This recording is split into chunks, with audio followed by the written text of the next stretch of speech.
Bagaimana sekarang masih masih terputus-putus atau sudah bagus kedengarannya?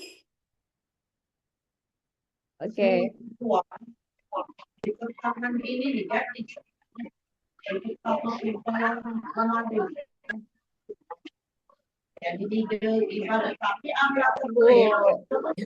Ibu Samsung, nama benerannya siapa ini? Silakan di rename dulu namanya mungkin.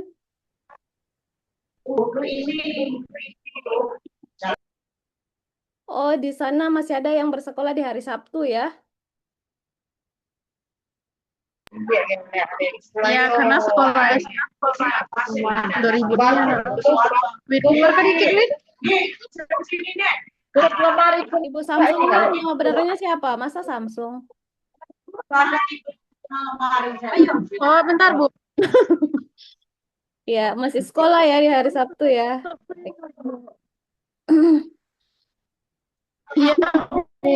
Iya. Oke, saya lanjut dikit lagi ya. Jadi, nama saya Ita Sarmita Samad, bertugas sebagai dosen di Universitas Negeri Makassar. Kali ini saya diamanahkan untuk mengampu tutorial online mata kuliah artikel ilmiah. Jadi, dulunya ini mata kuliah karya ilmiah, jadi istilahnya dulu karil. Namun saat ini ternyata sudah berubah istilah menjadi artikel ilmiah dan disingkat dengan aril. Namun kurang lebih masih sama, karena intinya pada saat dulu itu mata kuliah karya ilmiah, kita fokusnya memang di artikel ilmiah. Jadi mungkin lebih spesifik sekarang diubah menjadi aril atau artikel ilmiah. Mungkin saya supaya kita lebih dekat satu sama lain, bagusnya kita perkenalan dulu di awal ya. Jangan sampai kita terus-terus saja saling saya berbicara tapi saya tidak mengenal siapa yang saya sharing di sini, Bapak Ibu sekalian. Mungkin dari Ibu Niswatun Soleha, mungkin bisa di-unmute dulu.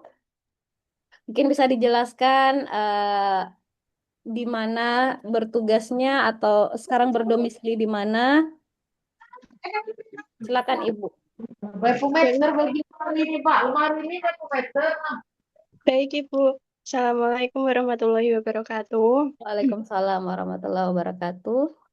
Mohon izin memperkenalkan diri, Ibu Tutor, Ibu Ita Sanmita. Ya. Nama saya Niswatun Soleha.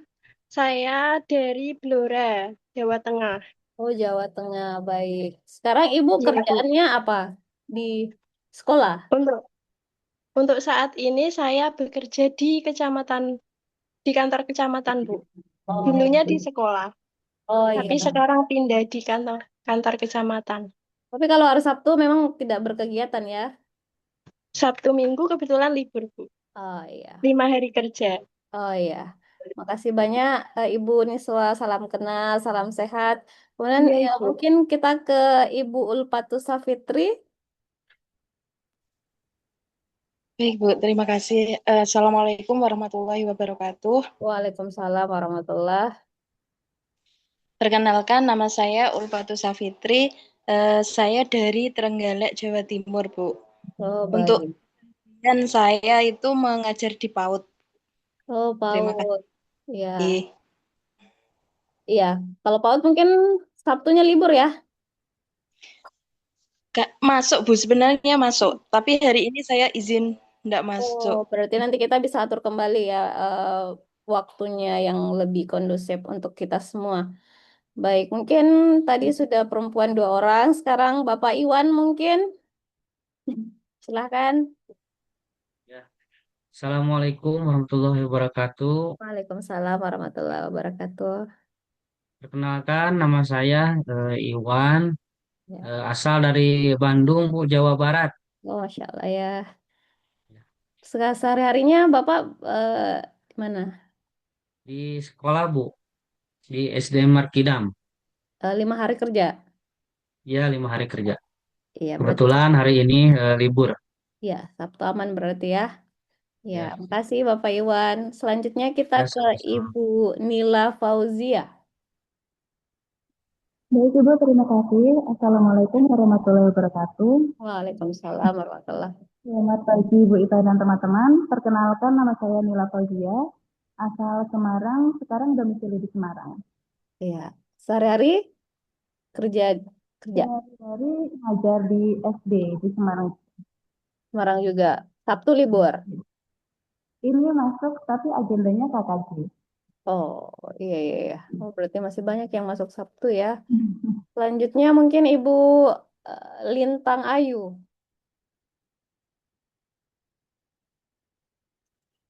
Assalamualaikum warahmatullahi wabarakatuh. Perkenalkan, nama saya Lintang Ayu Indriani Tahana Putri, asal dari Tegal, Jawa Tengah. Sekarang lagi di sekolah, Bu. Iya, Bu. Oh, ya, berarti Sabtu tetap masuk ya. Iya. Ya, makasih Ibu Lintang. Selanjutnya kita ke Ibu Anissa. Assalamualaikum warahmatullahi wabarakatuh. Waalaikumsalam warahmatullahi.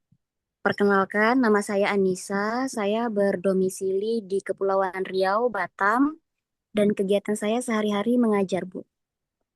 Hari Sabtu masuk. Enggak, Sabtu Minggu libur. Oh, baik. Selanjutnya Ila Nurul, Ibu Ila Nurul. Iya. Assalamualaikum warahmatullahi wabarakatuh. Waalaikumsalam. Perkenalkan Bu, nama saya Ilanur Febriani, domisili di Palembang, ngajarnya sekarang di PAUD. Oh, PAUD. Ya. Sabtu enggak masuk ya. Ya, libur Bu. Selanjutnya Ibu Mardiana. Baik,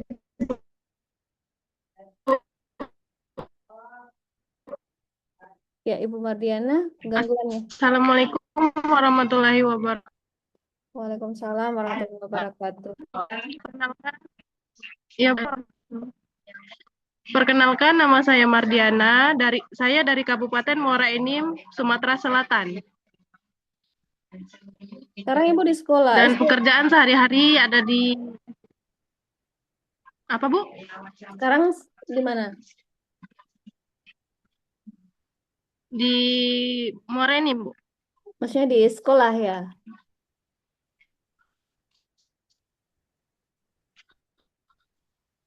Oh, gangguan jaringannya kayaknya Ibu Mardiana. Iya, Bu. Ya, berarti masih masuk sekolah ya hari Sabtu. Baik. Baik, selanjutnya kita ke Bapak Muhammad Iqmal. Iya, masih, Bu. Iya, makasih Ibu Mardiana. Selanjutnya kita ke Bapak Muhammad Iqmal Sazidan. Assalamualaikum warahmatullahi wabarakatuh. Perkenalkan, nama saya Muhammad Iqmal Sajid dan Hasan. Saya tinggal di Jakarta Barat. Saat ini saya belum mengajar. Oh, ya. Ya, berarti aman ya kalau Sabtu ya. Ya, Terus kita mungkin ke Ibu Alia Tisa. Ya, baik. Terima kasih atas kesempatannya, Bu. Perkenalkan, nama saya Alia Tisa. Saya dari Wonogiri, Jawa Tengah. Saat ini saya mengajar di SD, Bu. Sekarang juga lagi di sekolah, Ibu. Iya, tapi izin dulu tidak, Mas. Oh iya. Masih ada yang belum berkenalan? Ibu Isna mungkin ya? Belum ya? Ibu Isna Khairun Nikmah. Ya Bu, perkenalkan nama saya Isma Khairun Nikmah. Maaf agak bising karena rumahnya bengkel. Sehari-hari ngajar di SD Pakel, Tulungagung, tapi domisilinya Blitar, Jawa Timur. Ya, baik. Sabtu masuk Ibu Isna? Enggak. Kalau Sabtu sebenarnya sekolahnya masuk, tapi karena saya itu masih bukan PNS kan masih bebas gitu loh Bu masuknya. Sabtu minta libur nggak apa-apa. Oh iya. Baik. Udah semua ya? Udah semua kayaknya. Iya. Ya, terima kasih Bapak Ibu sudah memperkenalkan diri dan memang kayaknya semuanya masuk ke zona 1, artinya ada di bagian Jawa ke sana untuk waktunya mungkin waktu Indonesia Barat. Jadi saya sebenarnya di waktu Indonesia Tengah. Jadi saya di saat ini jam 9. Mungkin di Bapak Ibu baru jam 8 pagi ya. Baik, selanjutnya kita masuk ke pemaparan materi sedikit.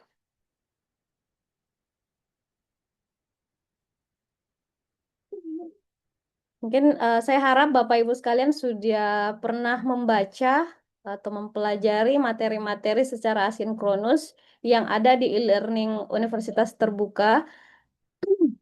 Sudah ya Bapak Ibu, dilihat materinya di akunnya masing-masing tentang mata kuliah artikel ilmiah. Saya harap sudah semuanya dilihat.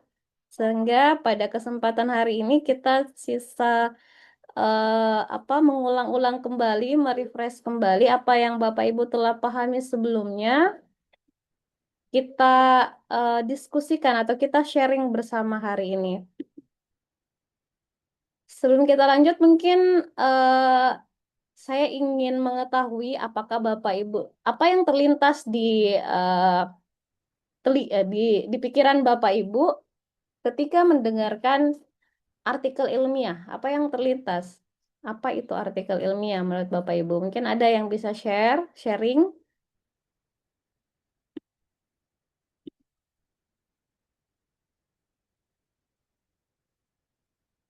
Ini ya, artikel ilmiah, karya ilmiah ini masih.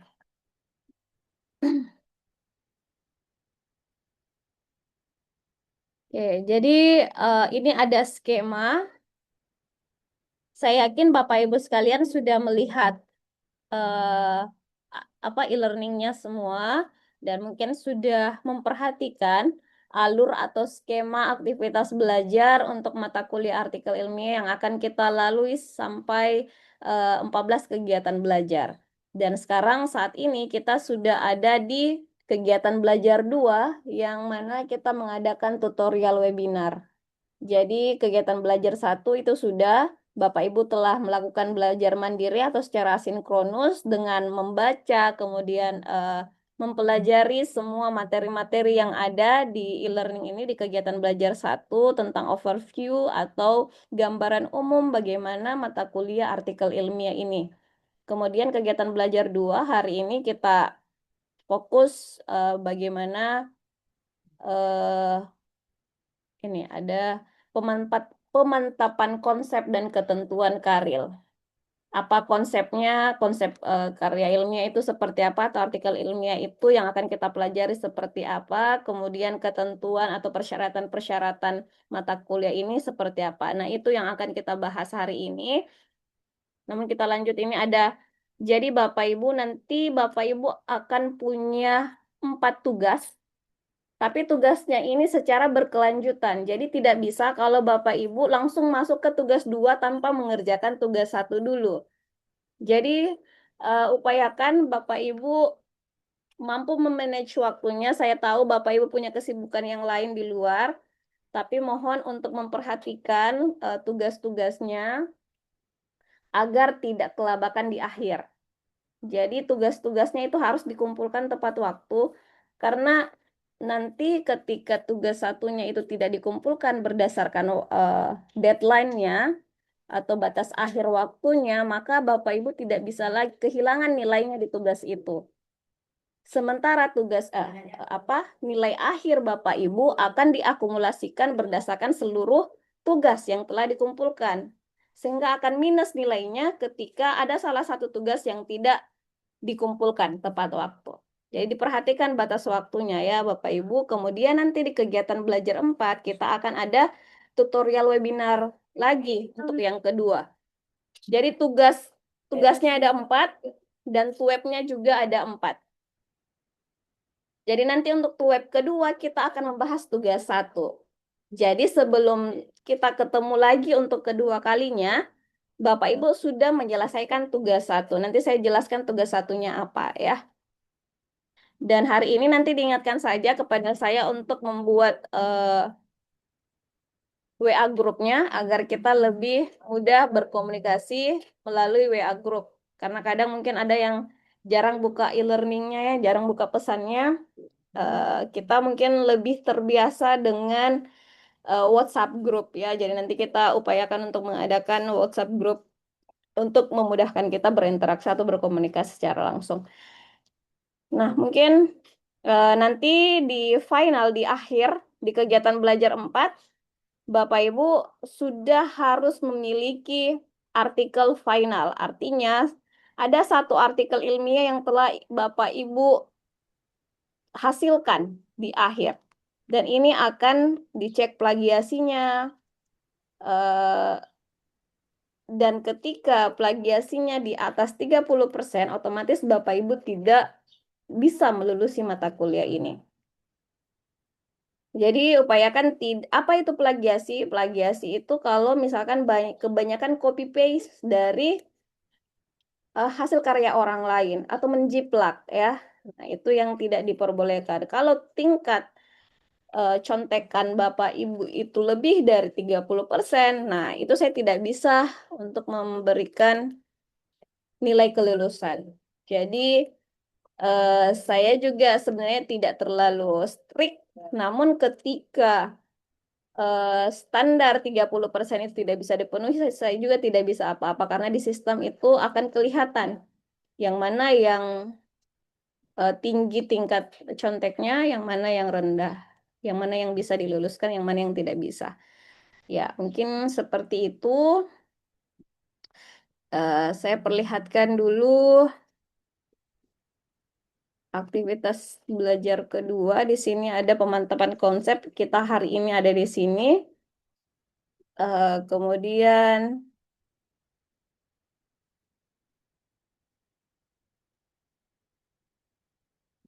kita pemantapan konsep dulu ya. Apa itu karya ilmiah? Kita bisa lihat di sini.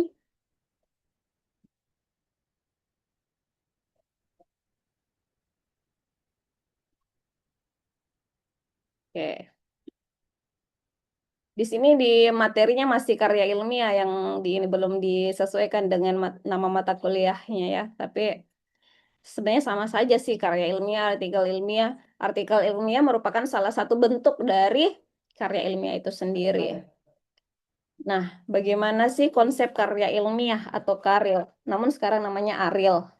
Karya ilmiah atau scientific paper atau disebut juga karya tulis ilmiah atau KTI. Tulisan atau laporan tertulis yang isinya memuat hasil-hasil penelitian atau pengkajian suatu masalah oleh seseorang atau sebuah tim dengan memenuhi kaidah dan etika keilmuan yang dikukuhkan dan ditaati oleh masyarakat keilmuan. Jadi artikel ilmiah atau karya ilmiah ini adalah laporan tertulis dalam bentuk akademik ya, dengan gaya penulisan akademik. Dan laporan ini bukan laporan-laporan yang asal-asal, tetapi merupakan hasil kajian, merupakan hasil penelitian yang kemudian dituliskan. Beda dengan skripsi. Kalau skripsi itu laporan dalam bentuk bab-bab. Ada bab 1, bab 2, bab 3, bab 4, hingga bab 5. Namun artikel ilmiah ini lebih ke inti dari isi dari skripsi misalkan. Jadi misalkan Bapak Ibu telah melaksanakan sebuah penelitian, kemudian hasil dari kajian penelitian tersebut dituangkan dalam sebuah tulisan yang mencakup tentang pendahuluan, kemudian metodologi penelitiannya, kemudian hasil dan diskusi, kemudian kesimpulan, daftar pustaka, kemudian di bagian atas itu ada abstraknya atau ringkasannya. Nah, itu yang disebut dengan artikel ilmiah. Jadi bisa saja dari skripsi itu dijadikan sebagai artikel ilmiah Bapak Ibu. Jadi kalau misalkan Bapak Ibu sudah pernah misalkan kuliah S1, sudah ada skripsinya. Skripsinya ini mau dikonversi atau mau diubah menjadi sebuah artikel ilmiah, itu sah-sah saja. Karena artinya itu adalah hasil dari kajian, hasil dari sebuah penelitian yang dituangkan dalam sebuah paper atau artikel ilmiah. Jadi sama-sama laporan, tapi formatnya berbeda. Skripsi itu kan tebal, ya. Skripsi itu tebal karena ada bab-babnya sampai bab 5. Kalau artikel ilmiah itu lebih ke secara ringkasnya dalam bentuk paper, artikel saja. Namun isinya sebenarnya sama. Selanjutnya, apa yang ada, elemen-elemen apa saja yang ada dalam sebuah karya ilmiah? Yang pertama, satu, substansinya. Bagaimana isi dari karya ilmiah? Ya, seperti yang saya sebutkan, jelaskan sebelumnya bahwa karya ilmiah itu adalah hasil penelitian atau merupakan hasil kajian dalam satu atau lebih bidang ilmu. Jadi kalau misalkan Bapak Ibu ngajarnya matematika, misalkan di sekolah, kemudian Bapak Ibu melakukan penelitian tentang bidang yang tengah Bapak Ibu geluti, matematika tersebut. Bapak Ibu ingin mengkaji bagaimana saya meningkatkan kemampuan berhitung siswa saya. Akhirnya diadakanlah sebuah penelitian. Nah, hasil dari penelitian itu Bapak Ibu kaji, itulah salah satu bentuk karya ilmiah kalau dituangkan dalam bentuk artikel. Kemudian, bagaimana sistematika dari karya ilmiah? Tata cara urutan dalam rangka menyusun artikel tugas akhir program dan monograf. Jadi bisa dalam bentuk artikel, bisa dalam bentuk monograf juga. Kemudian formatnya, pola atau tampilan baku berupa bentuk ukuran kertas lebar. Jadi format ini ada format artikel ilmiah. Jadi Bapak Ibu beda jurnal. Ini kan kalau misalnya kita sudah memiliki artikel ilmiah, kita mau publikasikan. Dipublikasikannya itu tempat publikasinya namanya jurnal, jurnal ilmiah. Jadi ada berbagai macam jurnal ilmiah yang ada yang terakreditasi, ada yang tidak terakreditasi juga. Jadi yang bagusnya ya yang terakreditasi. Dan setiap jurnal memiliki format penulisannya masing-masing. Mereka yang menentukan mau gunakan jenis fontnya apa, ukurannya berapa, ukuran kertasnya seperti apa, marginnya seperti apa, bentuk tabelnya seperti apa. Jurnal tersebut yang menentukan.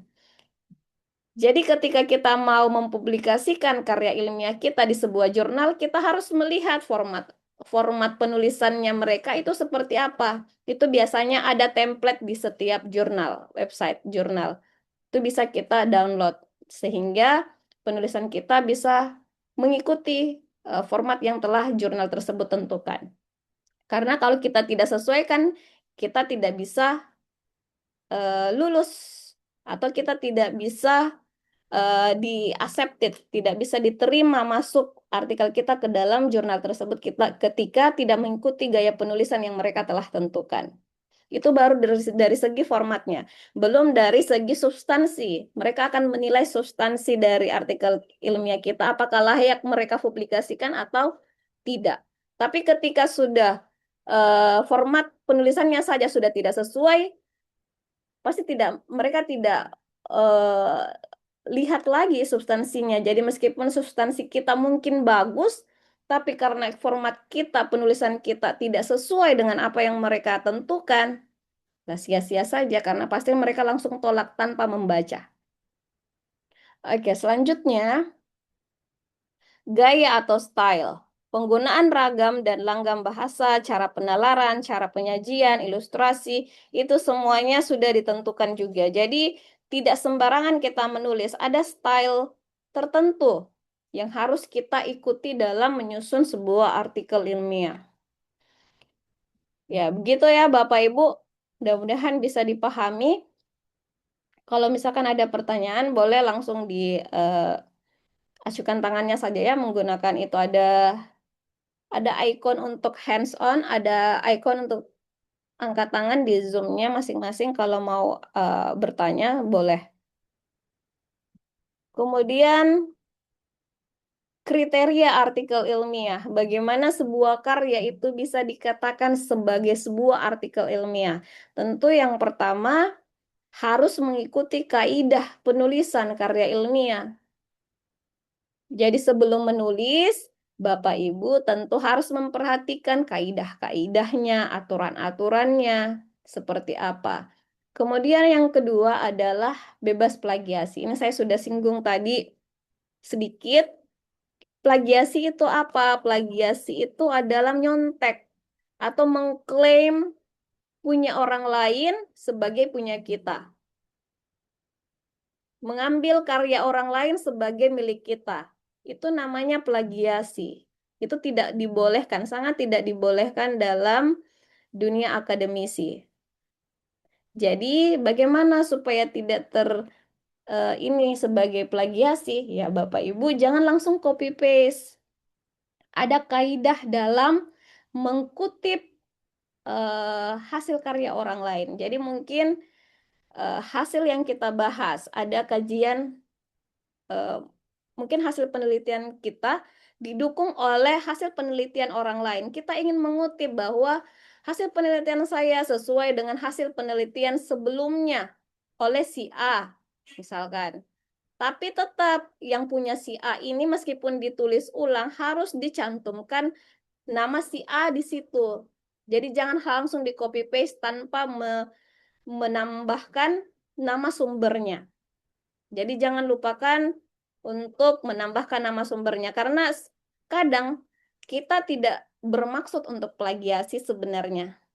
Tapi karena tata cara kita tidak paham bahwa kalau seperti ini bisa dianggap plagiasi, akhirnya terindikasilah sebagai plagiasi juga. Jadi perlu dipahami juga nanti kita ada sesi di mana kita belajar cara agar terhindar plagiasi ya. Kemudian memuat sekurang-kurangnya 10 referensi dengan minimal 5 artikel jurnal yang terbit dalam 5 tahun terakhir. Nah, ini juga yang jadi penting Bapak Ibu sekalian dalam referensi atau daftar pustaka, kutipan yang ingin kita tambahkan dalam artikel ilmiah kita itu harus sumber pustaka atau referensi yang update. Jangan yang sudah puluhan tahun, yang sudah tahun 70-an, tahun 80-an kita ambil sebagai referensi. Harus referensi dari minimal 10 tahun terakhir. Jadi misalkan sekarang Bapak Ibu ingin menulis di tahun 2026 ini, berarti carilah referensi-referensi paling standar 2016 ke atas. Jadi 2016, 17, 18, 19, 20, 21, 22, 23, 24, 25, 26 itu yang direkomendasikan untuk menjadi referensi Bapak Ibu. Jadi carilah referensi yang memang paling update, paling terbaru. Jangan digunakan lagi yang versi yang lama, sudah lama. Oke. Selanjutnya, saya mungkin tidak perlu bahas ini status mata kuliah Karil. Dan ini juga masih oh ya.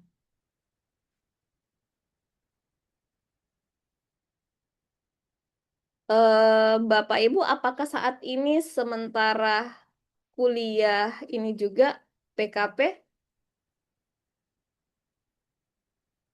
atau sudah selesai PKP-nya? Belum ambil Bu, kalau saya soalnya itu mata kuliah pilihan gitu. Jadi kalau tidak ambil, jadi tidak wajib ambil gitu maksudnya.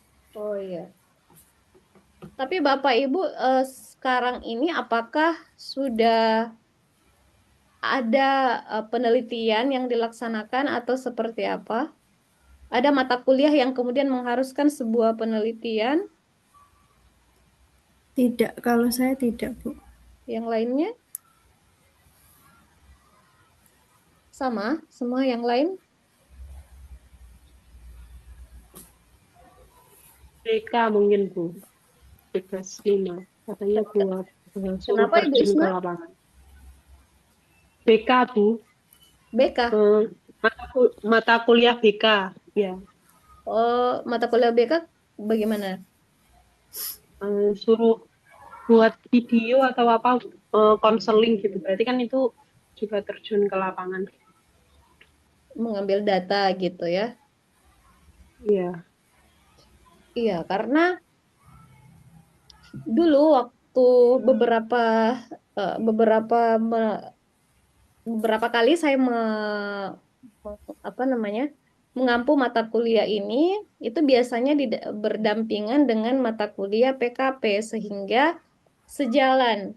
Jadi di PKP itu kan biasanya eh, diharuskan untuk meneliti kemudian ada laporan laporan PKP-nya. Nah, jadi enak pada saat laporan PKP nanti ini yang langsung dikonversi saja menjadi sebuah artikel. Karena kembali lagi tadi kita membahas bahwa artikel ilmiah itu adalah hasil dari kajian. Nah, karya ilmiah mencerminkan kajian atau hasil penelitian.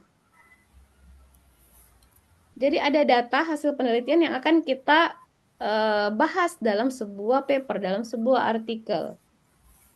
Jadi makanya saya tadi bertanya, apakah Bapak Ibu sedang ini juga memprogramkan juga mata kuliah PKP. Jadi nanti hasil PKP-nya saja yang kemudian dijadikan sebagai artikel ilmiahnya supaya memudahkan. Karena kalau kayak begini nanti Bapak Ibu repot meneliti juga, kemudian menulis juga itu butuh waktu yang cukup lama untuk saya.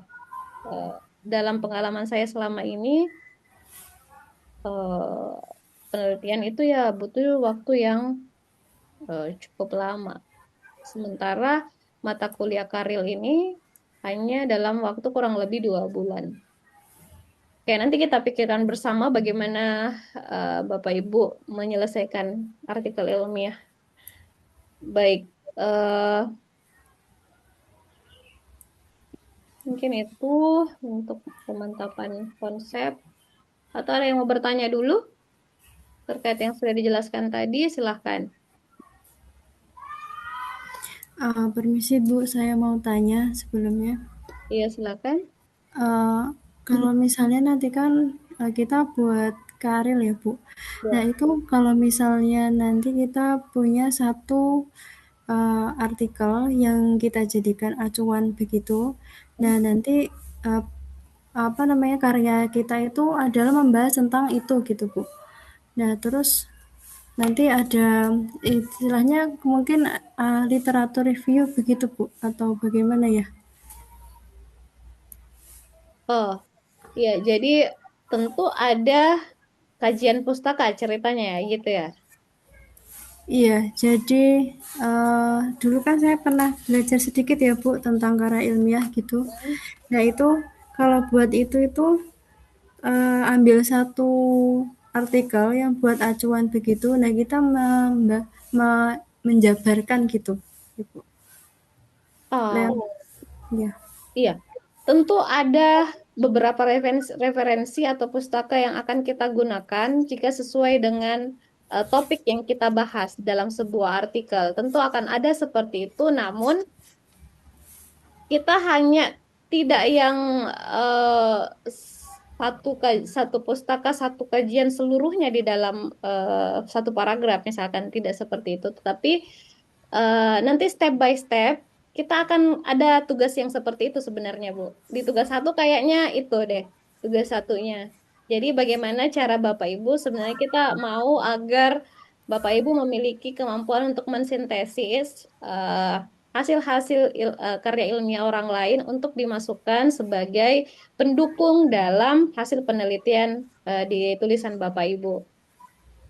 Nah, ada prosesnya, nanti ada tahapan yang Bapak Ibu lalui untuk mengasah itu di tugas satu sepertinya di tugas satu sepertinya itu nanti Bapak Ibu. Nanti saya lebih jelaskan lagi tentang terkait itu ya. Namun selebihnya di artikel ilmiah yang sudah satu jadi itu eh, tidak terlalu dieksplorasi, cuman memang ada kaitannya. Nantilah ya, nanti kita bahas lagi Ibu Alia. Oh iya, baik. Terima kasih, Bu. Ya. Nah, selanjutnya eh, kita bisa perlihatkan dulu ini.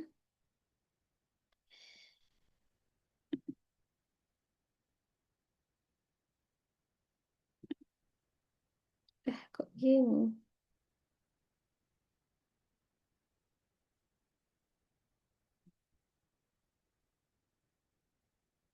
Kenapa begini?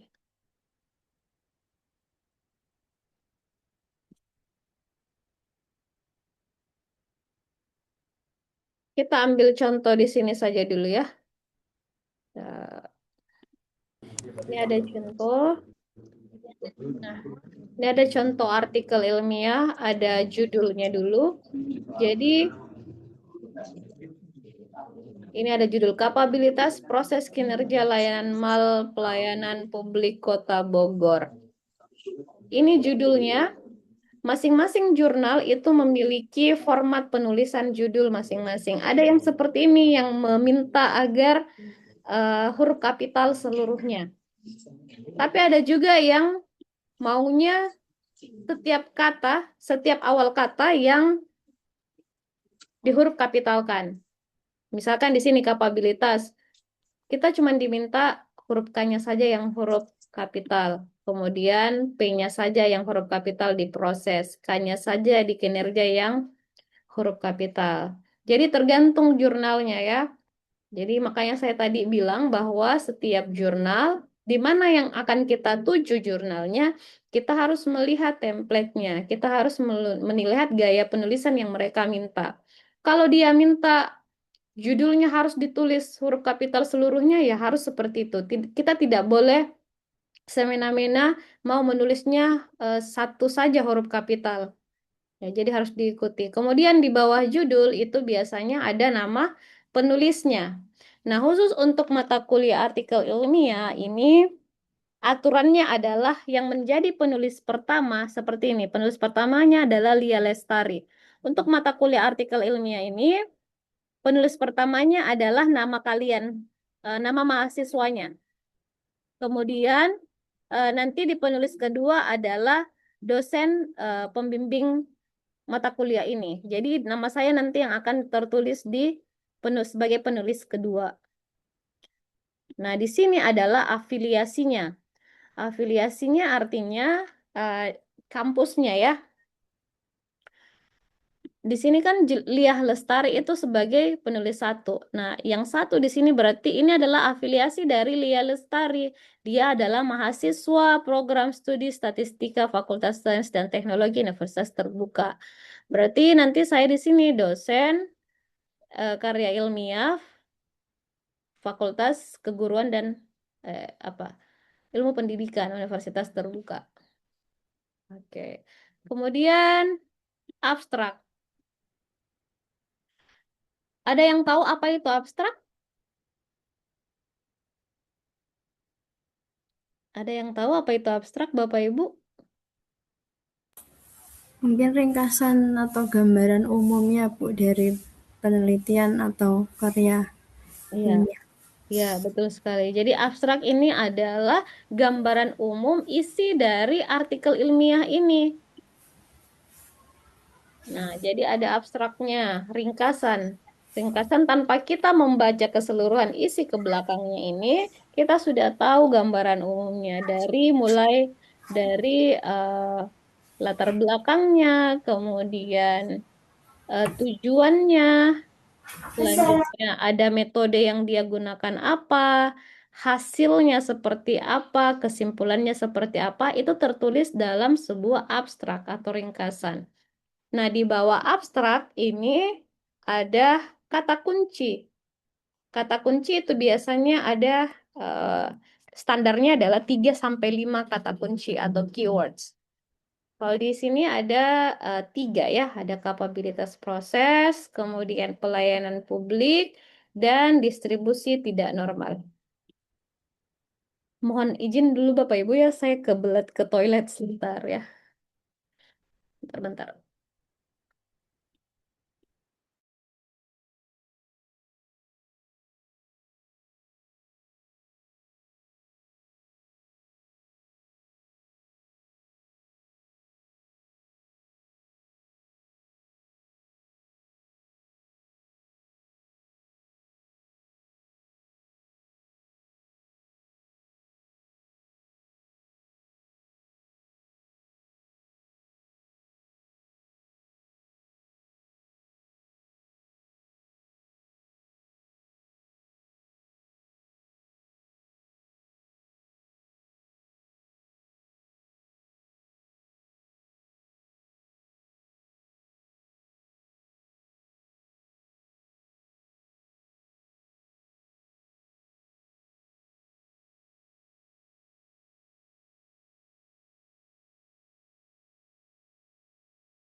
Baik, kita lanjut. Ya, jadi tadi abstrak itu, kita sudah masuk di kata kunci ya. Setelah kata kunci, kemudian masuk di bagian pendahuluan. Nah, pendahuluan ini biasanya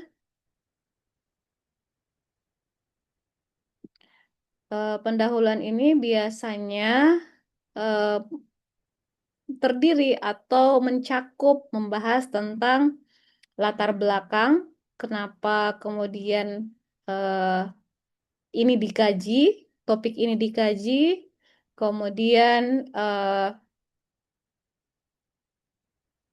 tujuan penelitiannya apa, kemudian research gap-nya apa, atau celah penelitiannya, kenapa penelitian sebelumnya dengan penelitian yang dia lakukan bedanya apa, kebaruannya apa, itu yang biasanya dibahas di pendahuluan.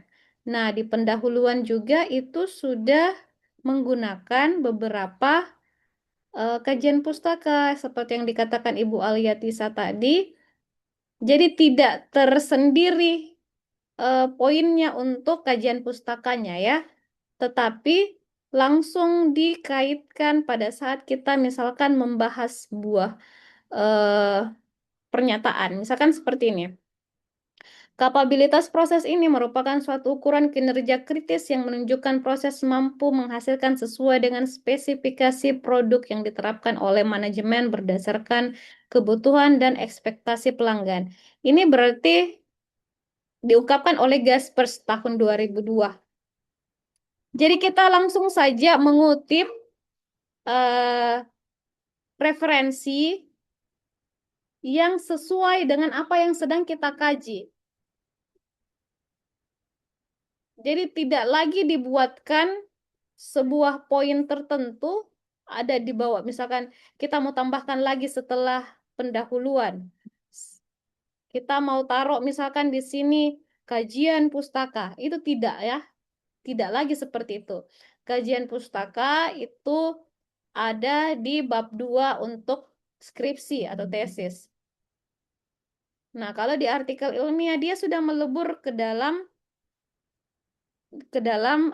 mungkin dia masuk di introduction di bagian pendahuluan atau mungkin di bagian metode juga atau bisa di bagian pembahasan nantinya ada yang kita kutip pendapatnya orang lain, hasil dan pembahasan ini masuk semua. Jadi kita tidak mempoinkan lagi khusus untuk kajian pustaka, tetapi dia melebur masuk ke poin-poin di artikel ilmiah kita. Dan biasanya itu kita menambahkan referensi, terutama pada bagian pendahuluan, bagian metode, dan lebih-lebih kepada hasil dan pembahasan. Karena di situ kita mau lihat bagaimana teori-teori kita mendukung hasil dan pembahasan yang kita kaji dari hasil penelitian.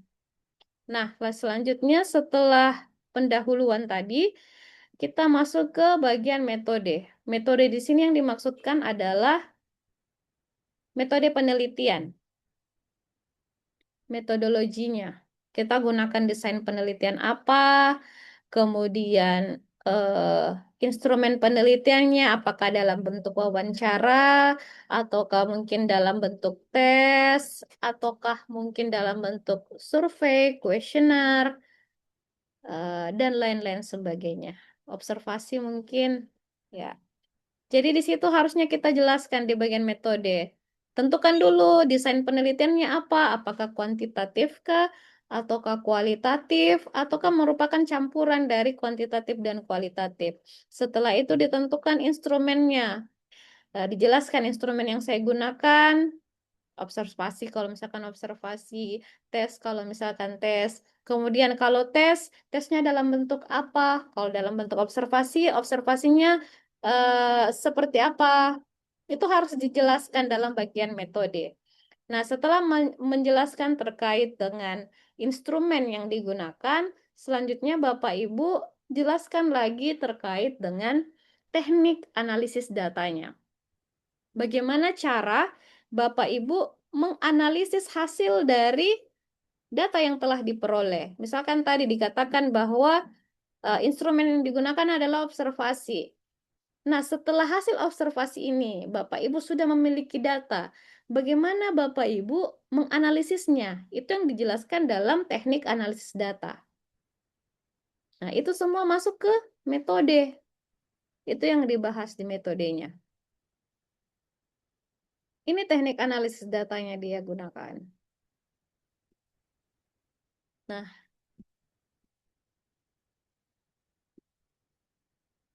ya. Kemudian hasil dan pembahasan. Di bagian hasil dan pembahasan, kita jelaskanlah apa data-data yang dihasilkan. Kemudian kita deskripsikan kalau datanya seperti ini maknanya adalah seperti ini. Kemudian hal ini didukung oleh teorinya si A, teorinya si B, atau mungkin hal ini bertolak belakang dengan teorinya si A, teorinya si B. Jadi melebur lagi pustaka di dalam pembahasan kita. Dan memang biasanya harus banyak teori-teori yang mendukung hasil pembahasan kita supaya lebih valid, lebih kelihatan ilmiahnya. Karena jangan sampai kita hanya kita yang menilai bahwa oh ini maknanya seperti ini. Kalau misalkan pretest dan post-testnya lebih tinggi daripada pretestnya, ini maknanya oh semakin meningkat. Kalau cuman kita yang menyatakan semakin meningkat, tanpa didukung dengan referensi-referensi itu kurang valid. Jadi harus kita mengeksplorasi dengan tambahan-tambahan dukungan dari hasil penelitian-penelitian sebelumnya. Nah, disinilah bagaimana Bapak Ibu mampu untuk mensintesis hasil-hasil penelitian sebelumnya untuk menguatkan hasil penelitian Bapak Ibu. Nah, jadi di bagian pembahasan nanti nih yang kita bisa lihat kemampuan Bapak Ibu semua dalam menyusun kalimat, menyusun hasil dan pembahasan untuk yang lebih kuat. Di situ kita bisa menilai sejauh mana Bapak Ibu sekalian mampu memberikan penguatan-penguatan, ya kita lihatnya di hasil dan pembahasan biasanya. Nah, biasanya di hasil dan pembahasan juga bisa mungkin dalam bentuk tabel kah, datanya ditabulasi, kemudian atau mungkin dalam bentuk diagram, diagram batang, diagram lain-lainnya dalam bentuk rasio dan sebagainya. Itu biasanya seperti itu. Nah, urutan gambarnya, kemudian penulisan judul gambar itu harus sesuai dengan format yang ada. Jadi semuanya Bapak Ibu harus melihat secara detail. Ada juga di dalam buku panduan. Kemudian, nah ini kan panjangnya dia hasil dan pembahasannya. Kita semua harus mendeskripsikan apa maknanya semua data-data yang ini, data-data yang kita peroleh itu apa maknanya. Setelah diberikan maknanya, tambahkan teorinya. Ini maknanya seperti ini, sesuai dengan hasil penelitian sebelumnya, dan seterusnya. Nah, setelah hasil dan pembahasan, kemudian ada kesimpulan. Kesimpulan itu biasanya menjawab pertanyaan penelitian. Jadi misalkan sebelumnya Bapak Ibu mengatakan tujuan penelitian saya adalah untuk mengetahui bagaimana metode pengajaran project-based learning itu dapat meningkatkan kemampuan matematis siswa. Nah, jadi di simpulan itu harus dijelaskan apakah bagaimana project-based learning tadi ini mampu untuk meningkatkan kemampuan matematis siswa. Jadi misalkan pertanyaan penelitiannya ada 3, berarti simpulannya juga harus setidaknya ada 3 poin yang dijabarkan untuk menjawab semua pertanyaan tadi. Nah, selanjutnya daftar pustaka. Daftar pustaka juga ini jangan ditulis-tulis sembarangan, tetapi ada gaya yang diikuti. Biasanya menggunakan gaya APA style. Kalau mungkin Bapak Ibu sudah pernah menggunakan Mendeley, itu enak sekali, gampang, langsung kita kita tidak menulis satu-satu, tapi langsung otomatis oleh sistem. Namun ketika Bapak Ibu belum bisa menggunakan Mendeley, itu bisa ditulis satu persatu, tetapi tolong ikuti panduan secara detail, secara yang paling sesuai dengan gaya EPA style yang disarankan ya. Biasanya ada buku panduan artikel ilmiah. Sudah di-download semuanya? Di situ jelas juga cara menulis artikel, cara menulis daftar pustaka itu biasanya ada di panduan juga. Saya coba cek ini apakah ada. Tahun sebelumnya sih ada.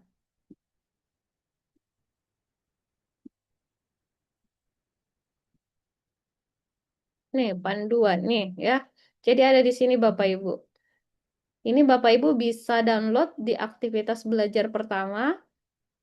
Nih silakan dibuka. Ini ada. Sini semuanya ada kok, jelas apa itu kajian, apa itu karya ilmiah, bagaimana menyusunnya. Di bagian akhir juga ini ada struktur format sistematika. Ini dari cara menentukan judul seperti apa, nama penulisnya ditulisnya harus bagaimana, semuanya ada di buku panduan. Sisa rajin-rajinnya Bapak Ibu untuk melihat buku panduan. Jadi ini ada bagaimana menulis daftar pustaka kalau referensinya dari buku, beda kalau referensinya dari artikel, dari majalah, semuanya ada tata caranya tersendiri. Dan semua sudah ada dalam buku panduan ini. Sisa Bapak Ibu melihat ketika menulis artikel ilmiahnya, silahkan dilihat di sini. Jadi ada ya, kita coba buka ke bawah.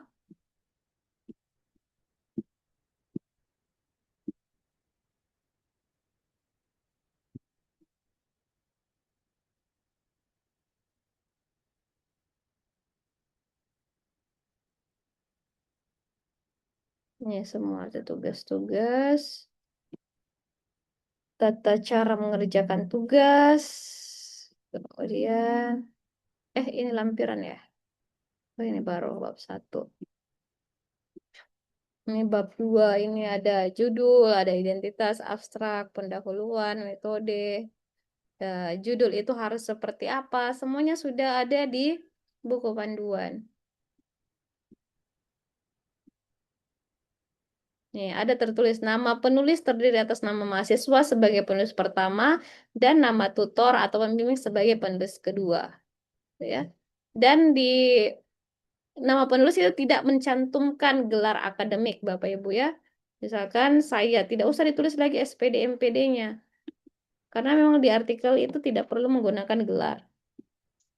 Jadi baca satu persatu nih, ketika Bapak Ibu mau menulis namanya, perhatikan lagi nih tata caranya. Ketika Bapak Ibu menyusun abstraknya, perhatikan lagi ini aturan-aturannya.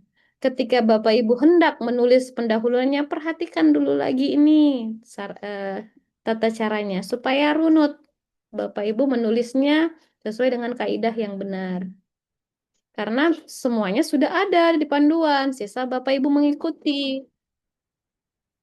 Sekiranya ada yang kurang dipahami dalam buku panduan ini, boleh nanti ditanyakan di WA grupnya. Daftar pustaka. Bagaimana cara mengutip? Kutipan langsung, kutipan tak langsung, semua ada di buku panduan ini.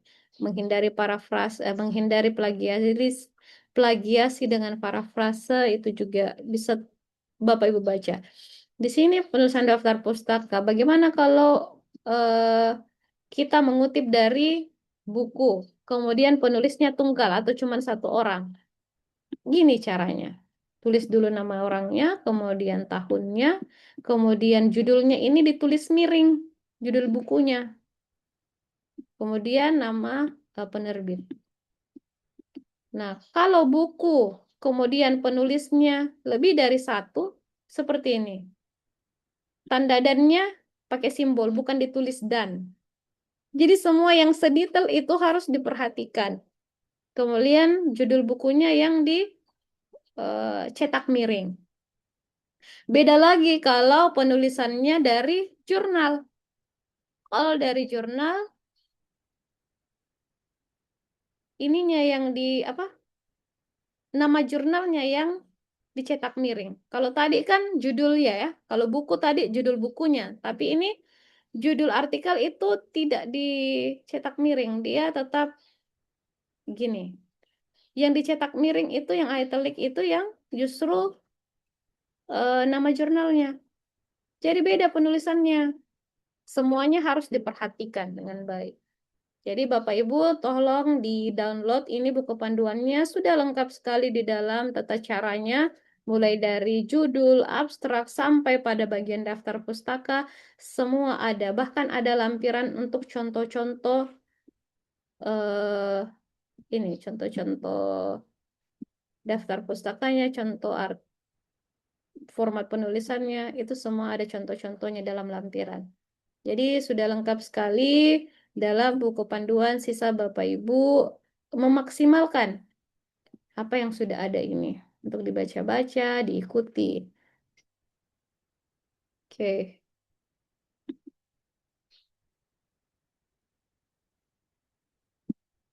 Sampai di sini ada yang mau ditanyakan Bapak Ibu?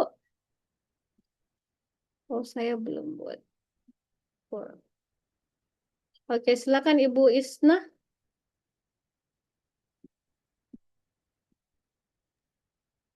Ibu, Iya. saya itu kan sebenarnya sudah S1, tapi pendidikan agama Islam. Jadi 2020 itu sudah pernah membuat skripsi. Apakah itu bisa dijadikan artikel atau bagaimana, Bu? Boleh, boleh. Jadi kalau misalkan memang itu punya ibu, sah-sah saja untuk kemudian dijadikan sebagai artikel ilmiah. Kecuali kalau bukan punya ibu, mau dijadikan artikel ilmiah itu yang salah besar. Tapi kalau memang itu hasil penelitian ibu sendiri ya tidak apa-apa. Justru lebih bagus lagi karena artinya tidak repot-repot lagi untuk melaksanakan penelitiannya lagi yang lain ya kan. Boleh. Untuk tugas kan itu tapi 2020, Bu. Tidak masalah. Terus yang saya teliti itu waktu itu SMA. Gimana, Bu? Itu tentang apa kajiannya?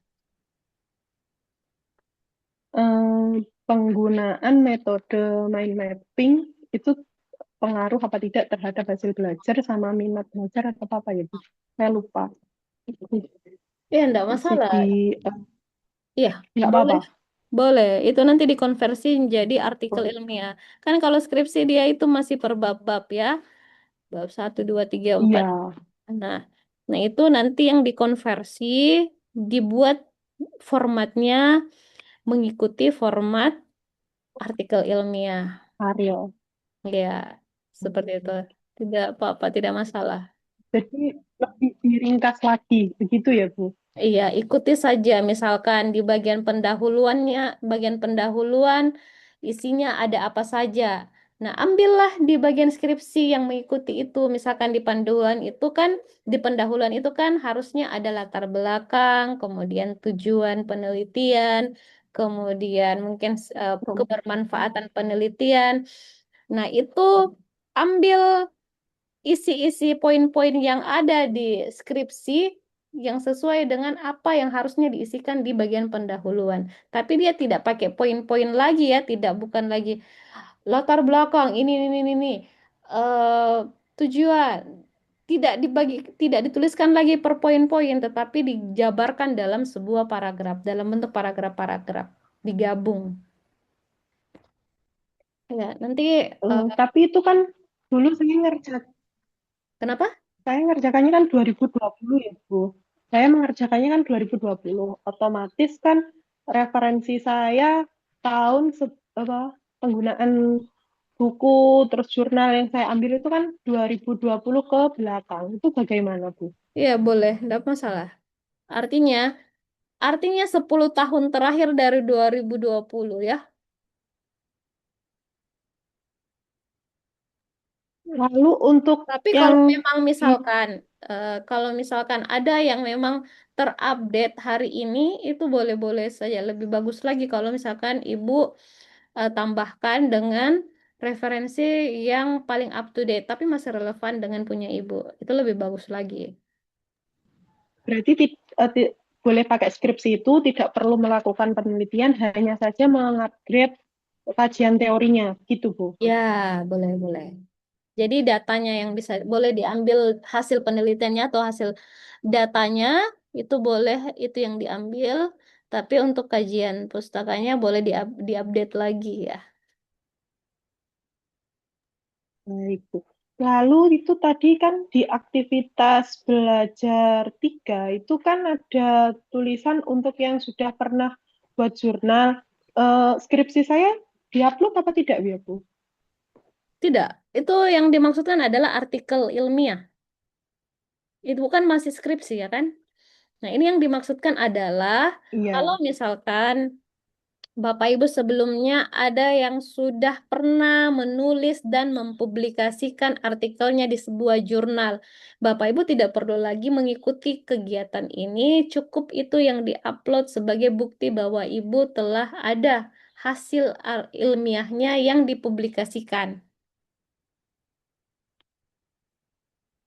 Gitu. Ya, jadi maksudnya itu sebagai Baik, Bu. prasyarat Terima kalau kasih. iya.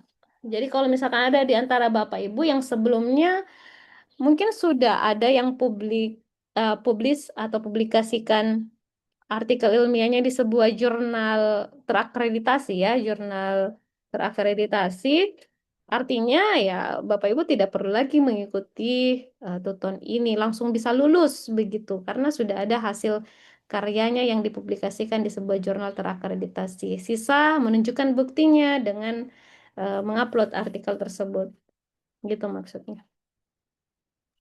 Tapi kalau memang belum, silakan diikuti ini dengan baik dan harapannya adalah nantinya Bapak Ibu bisa menghasilkan sebuah artikel ilmiah yang baik, yang layak untuk dipublikasikan di sebuah jurnal bereputasi.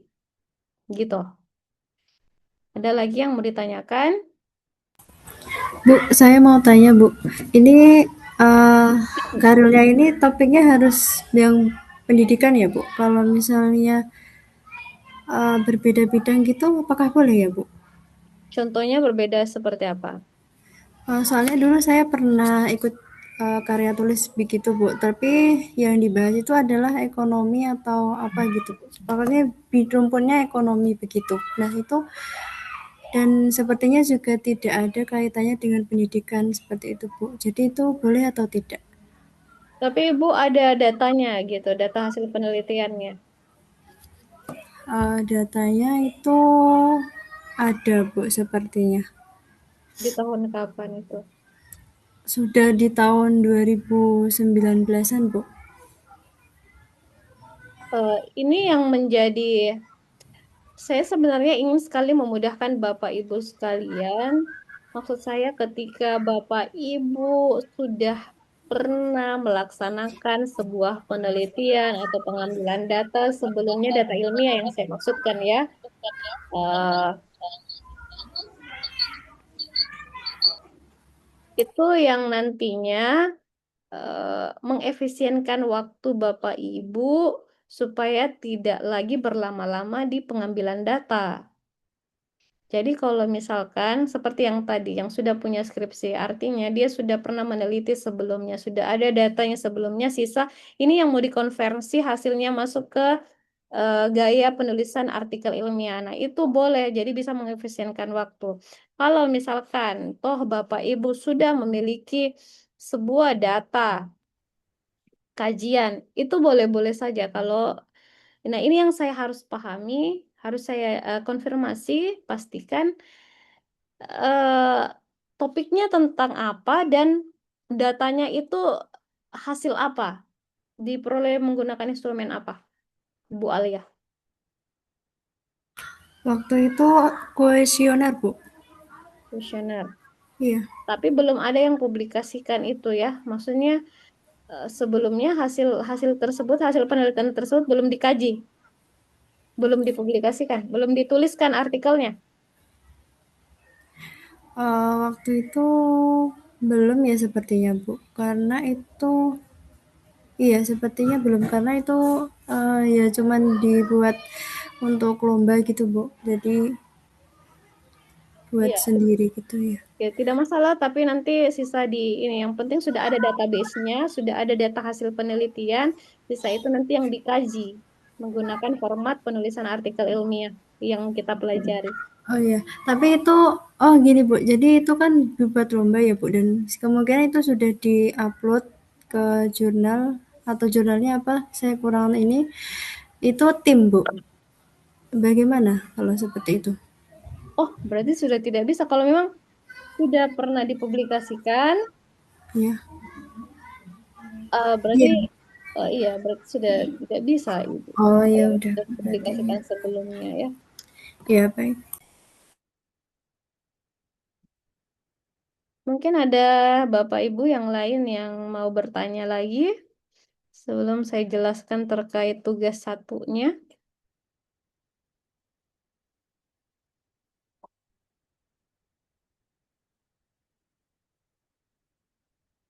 Tidak ada ya.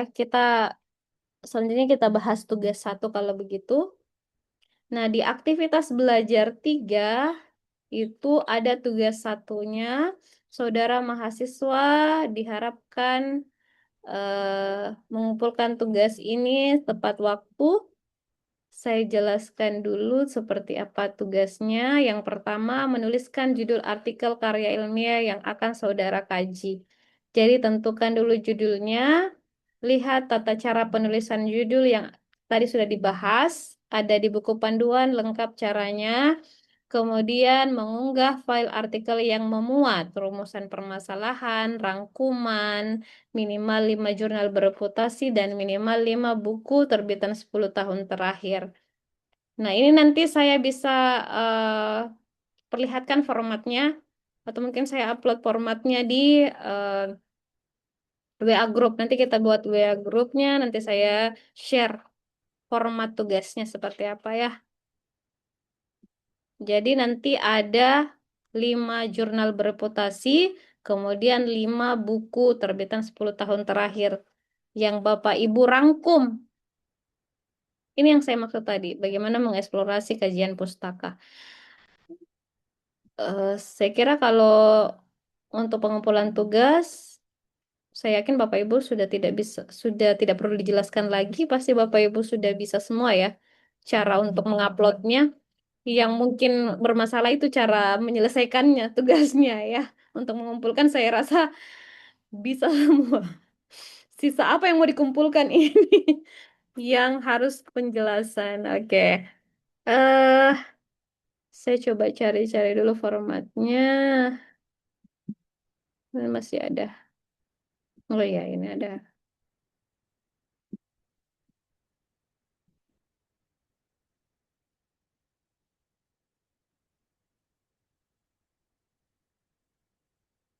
Ya,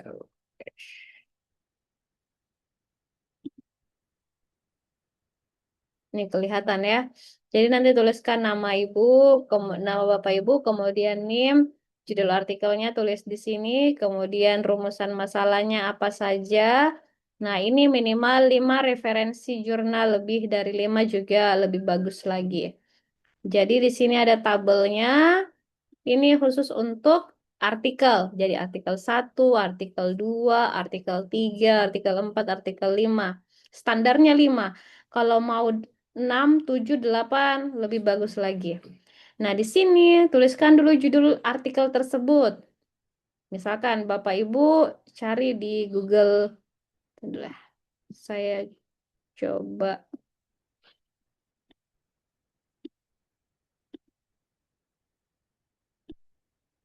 Untuk mencari, biasanya Bapak Ibu carinya di mana kalau mau lihat artikel orang lain?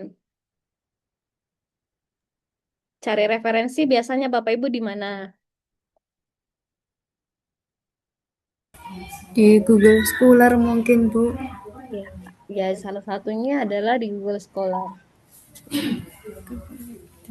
Oke. Jadi tulis Google Scholar atau Google Cendekia dalam bahasa Indonesia. Nah, misalkan apa dulu judulnya? Coba Ibu Isna dulu judulnya apa Ibu Isna, tentang apa?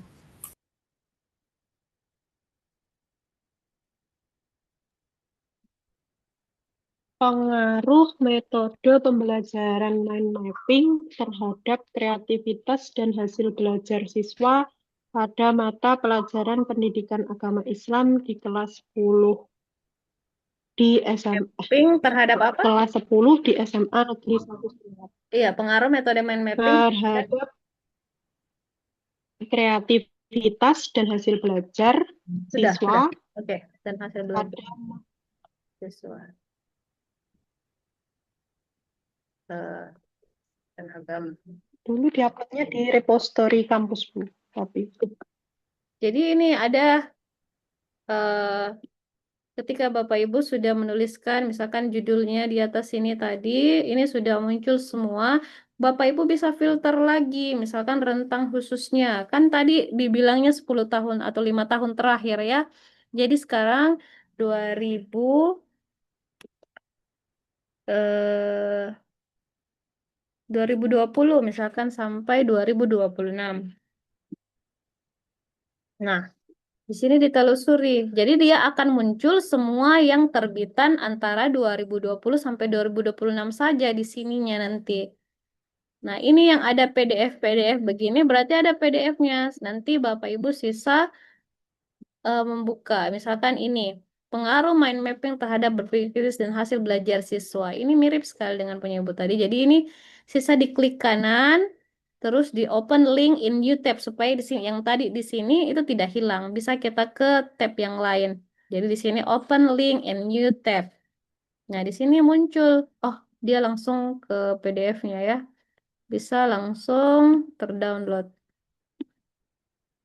Nah, coba kita buka satu. Nah, ini ada.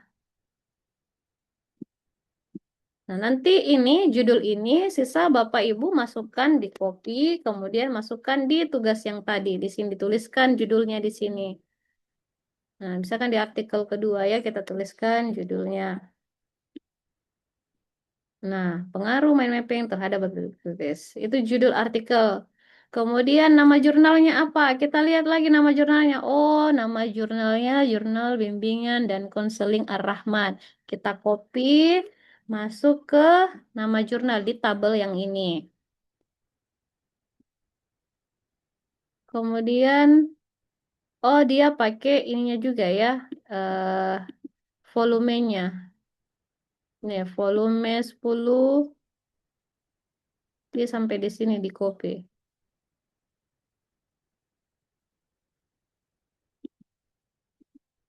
Nah, nama penulisnya, nama penulis artikelnya berarti yang ini dituliskan. Andi Rizky Pratama, Wedra, Aprison, dan sampai seterusnya di copy.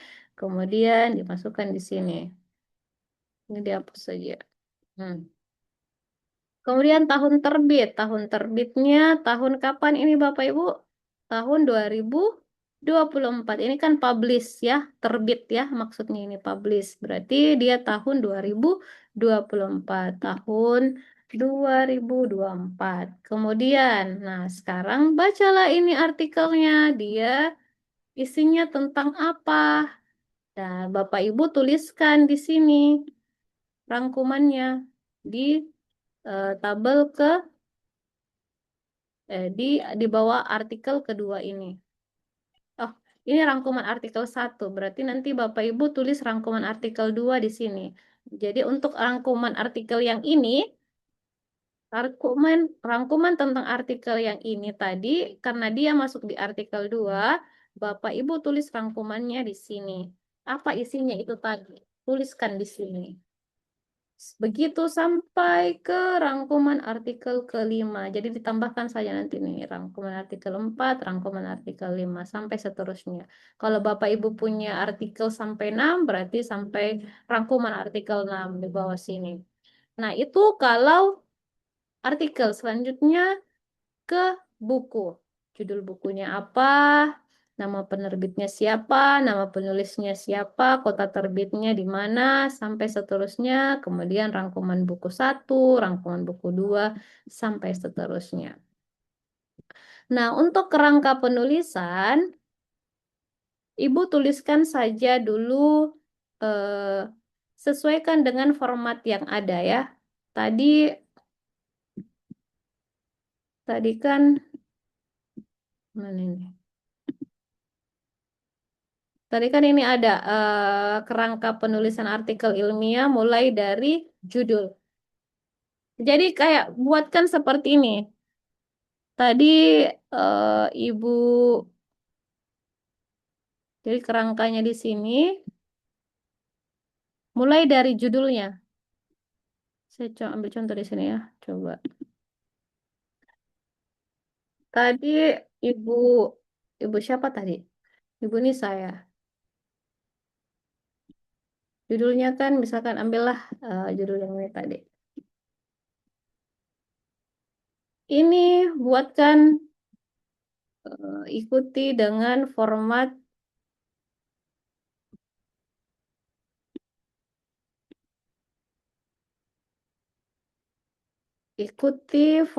penulisan artikel yang ada di buku panduan.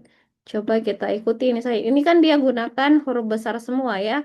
Berarti tuliskan ini huruf besar semua. Terus fontnya misalkan 12. Tapi saya belum pastikan ini, ikuti saja buku panduannya nanti lihatkan apakah gunakan huruf kapital semua atau seperti apa. Saya belum bisa pastikan, saya tergantung jurnal ya. Saya biasanya banyak sekali model. Jadi Bapak Ibu ikuti yang ada di panduan yang tadi saya sudah perlihatkan. Silakan di-download. Ikuti itu. Judulnya itu fontnya ukuran berapa? Apakah ditulis huruf besar semua atau seperti apa? Kemudian tulis namanya ya. Setelah itu ada penulisnya di sini. Jadi misalkan tadi siapa namanya? Ibu Isna. Isna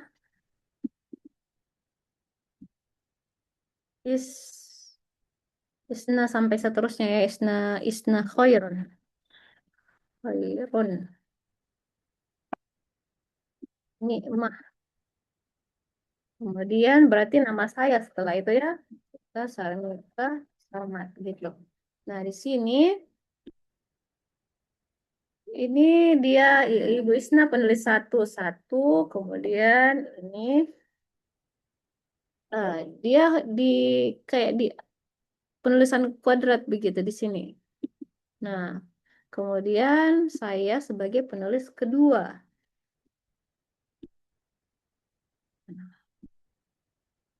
Ya.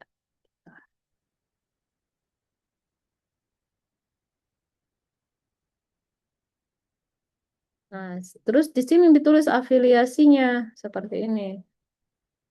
Contoh ini contoh. Dia rata tengah, jadi kayak gini. Nah, ini silakan disesuaikan. Ibu Isna mahasiswa program studi apa? Program studi PGSD, ya? PGS. Oh, berarti pendidikan guru sekolah dasar ya. Sekolah dasar, Fakultas Keguruan dan Ilmu Pendidikan berarti ya. Fakultas Keguruan dan Ilmu Pendidikan. Universitas Terbuka. Kemudian dosen program studi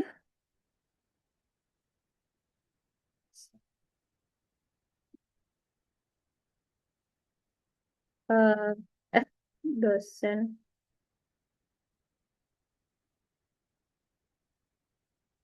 tutor ya. Dosen tutor program studi pendidikan guru sekolah dasar.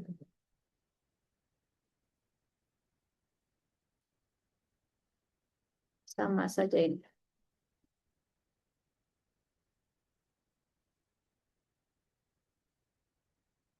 Nah, kemudian apanya lagi? Abstrak. Tapi kan kalau memang belum ada abstraknya, tidak usah diisi dulu.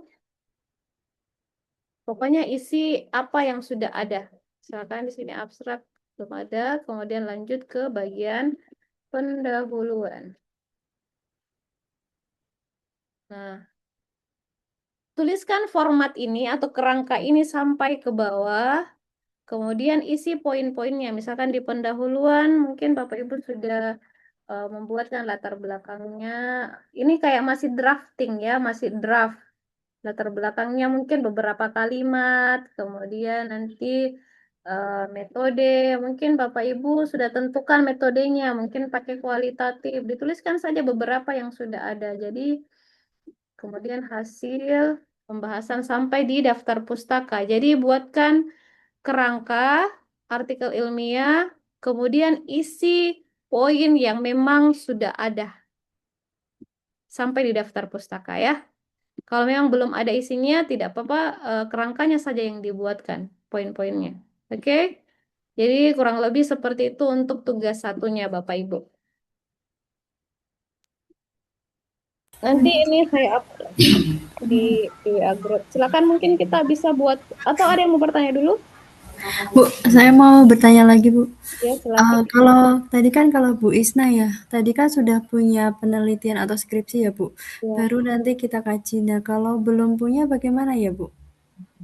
Nah, ini dia yang jadi masalah ini. Karena otomatis, atau mungkin misalkan Bapak Ibu, Bapak Ibu kan rata-rata mengajar ya di sekolah ya. Iya. Nah, ini mungkin bisa gunakan PTK, penelitian tindakan kelas. Mungkin cukup 4 pertemuan saja. Jadi di awal itu Bapak Ibu boleh pre-test. Sekarang boleh diberikan tes siswanya terlebih dahulu. Tentukan memang dulu topiknya apa kompetensi atau keterampilan yang Bapak Ibu ingin tingkatkan pada siswa yang Ibu ajar sekarang. Misalkan Ibu Alia ngajar apa sekarang? Tentang apa? Saya guru kelas, Bu. Jadi semua maba pelajaran. Iya, Ibu mau tentukan dulu topik apa bidang utamanya Bapak Ibu.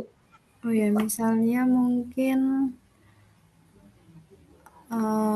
matematika mungkin ya, Bu. Iya, misalkan matematika. Iya. Ibu lihat, Ibu silahkan tes dulu kemampuan matematikanya Ibu, anak-anak Ibu sekarang.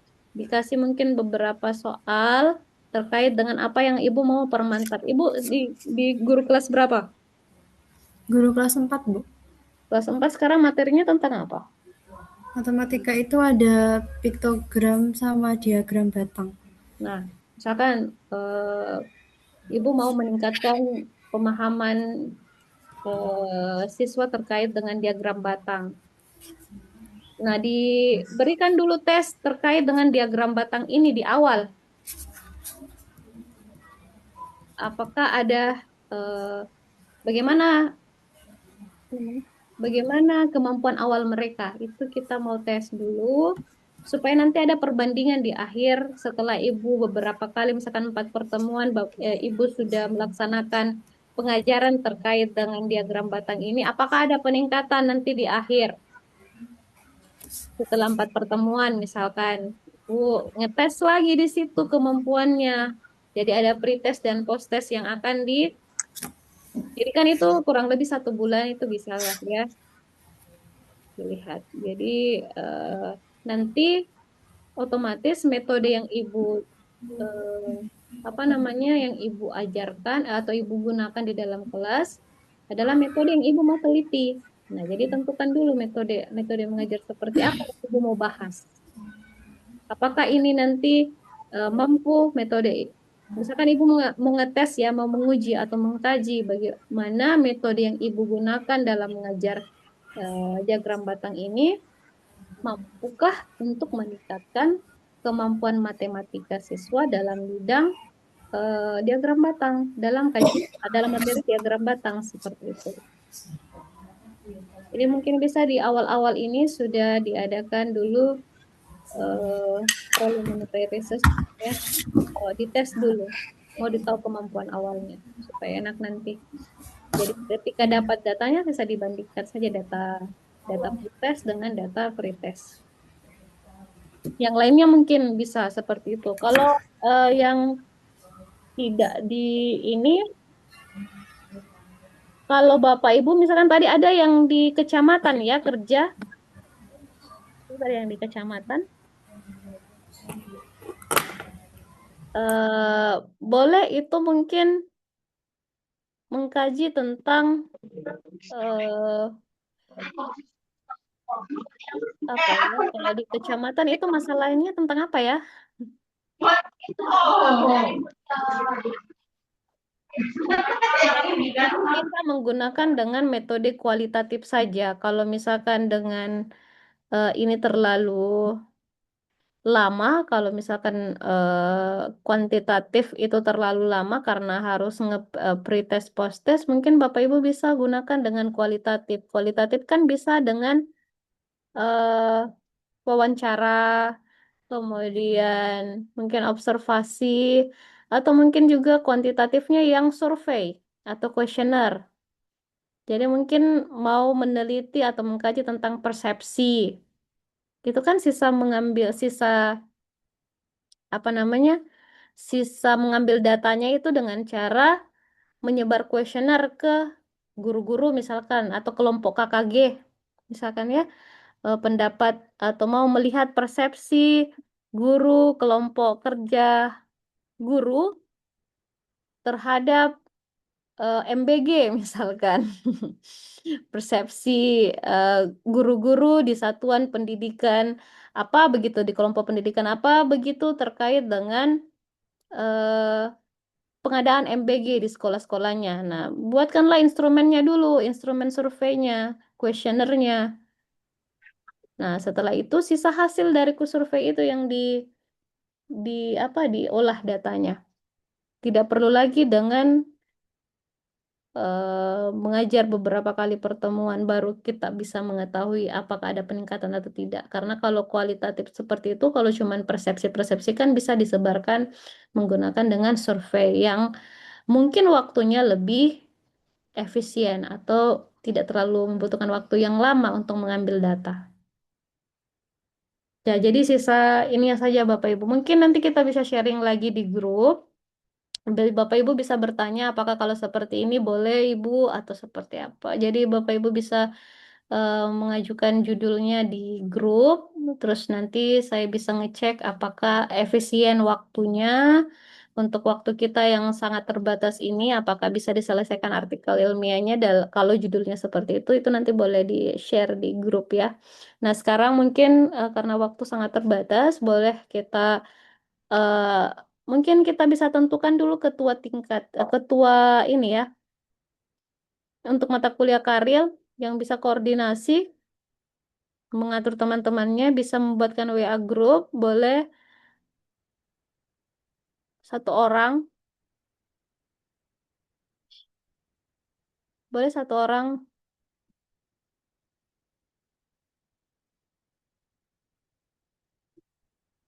eh, saya coba tambahkan nomor saya dulu, terus satu orang buatkan grup ya, nanti kita.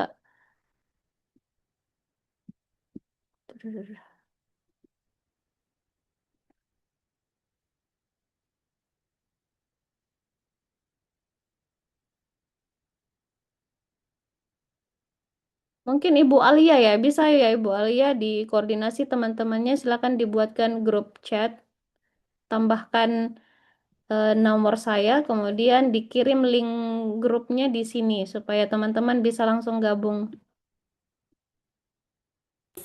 Oh iya, bisa Bu, sebentar. Ya, boleh sekarang supaya semuanya langsung gabung di grup itu.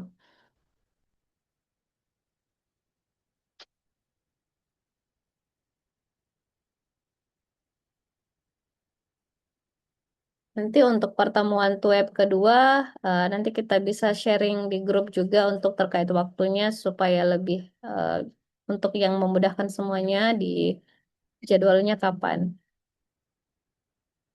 Kita atur waktu.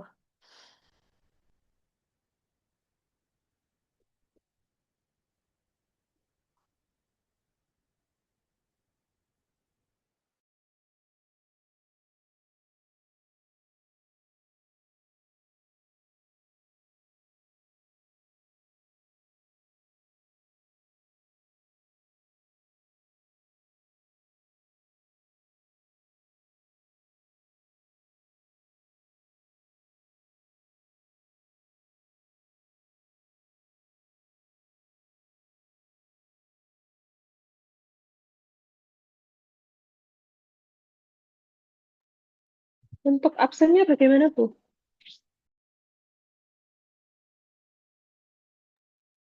Nanti saya sebar Google Form ya.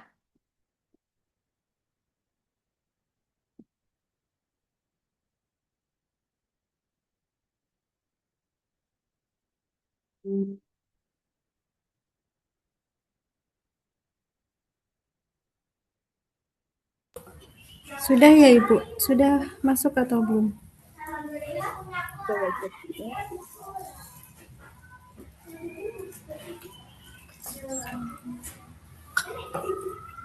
Oh iya, sudah ada. Ya, baik. Silakan di ini.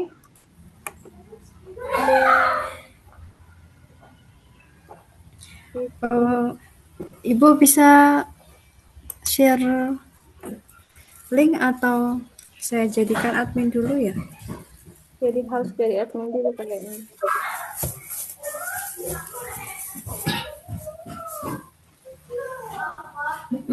Ya, sudah.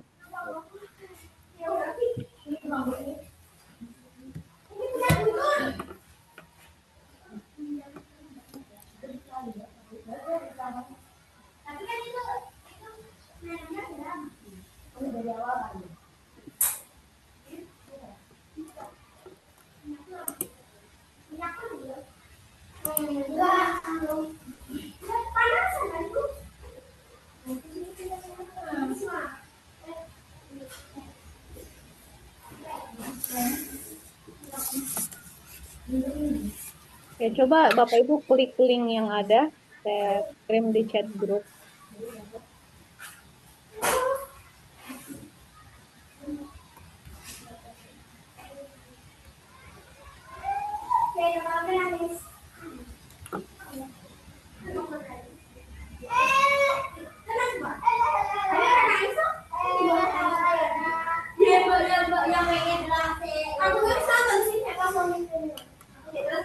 Ada 11 orang. Ini baru 9. Masih ada 2 orang yang belum bergabung. Oke, Bapak Ibu, kita dokumentasi terlebih dahulu sambil menunggu semuanya gabung di grup. Dan ini mungkin juga sebagai bukti presentasinya, bukti absensinya.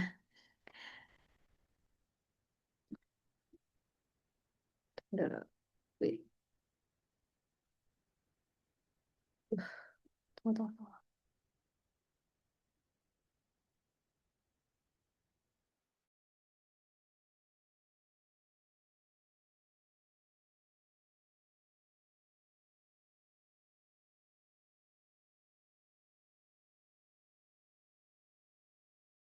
Oke, bentar.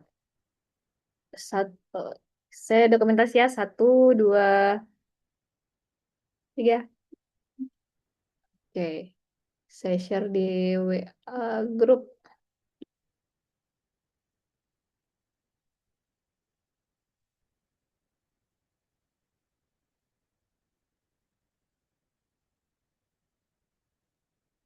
Oke, saya kira cukup untuk hari ini. Kita nanti bisa sharing lagi melalui WA Group. Terima kasih untuk perhatian Bapak Ibu. Semoga kita masih bisa bertemu dalam kesempatan web kedua dan akan dimaksimalkan tugas Bapak Ibu masing-masing. Tugas satunya perhatikan waktu submitnya harus sebelum kita web kedua. Terima kasih. Billahi taufiq wal hidayah. Wassalamualaikum warahmatullahi wabarakatuh. Waalaikumsalam. Waalaikumsalam Warahmatullahi wabarakatuh. Terima kasih.